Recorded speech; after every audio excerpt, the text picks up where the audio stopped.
बनु उबैद का बानी उबैदुल्लाह बिन मामून बिन कद्दाह था। ये शाम के शहर सलमा में पैदा हुआ। मिस्र और शाम पर बस न चल सका तो अफ्रीका में अपने शिया मजहब का प्रचार करने लगा और कुछ अरसा एक यहूदी के पास रुपोश रहा। यहूदी मर गया तो इसकी बीवी से शादी की और फिर इमाम मेहदी होने का दावा किया। इसने अपने मजहब की तबलीग के लिए 7 ग्रुप बनाए थे। हर एक ग्रुप को बलाग कहा जाता था। बलाग अव्वल अवाम के लिए था।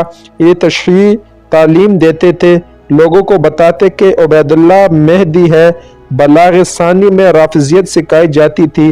बलागुस्सलासा में वो पुख्ता लोग थे जो हर बात बात का यकीन कराते थे। इनको बताया जाता था कि उबैदुल्लाह रसूलुल्लाह है।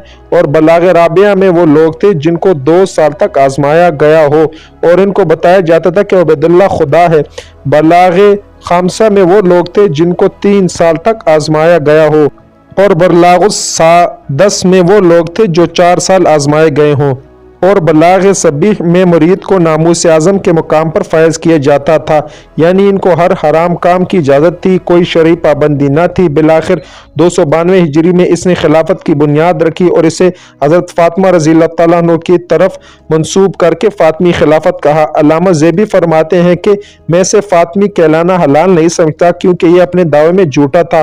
उबैदुल्लाह ने तरावी पर पाबंदी लगाई, फजर की अजान अस्सलातु खैरुम मिनन्नौम को ख़त्म करके मन घड़त इबारत गढ़ी, शारुल्लाह को पामाल करके रख दिया, उलमा का बेदरीग कत्ल आम किया। इसी के बाद इसका एक फ़िरका वजूद में है जिसे नज़ारिया कहा जाता था। हसन बिन सबा इसका बानी था जिसने बड़े बड़े जबलुल इल्म और अजीम लोगों को शहीद करवाया। बिल आखिर फितनों का यह सौदागर उबैदुल्लाह 322 हिजरी में शदीद बवासीर में मुब्तला होकर जहन्नुम रसीद हुआ।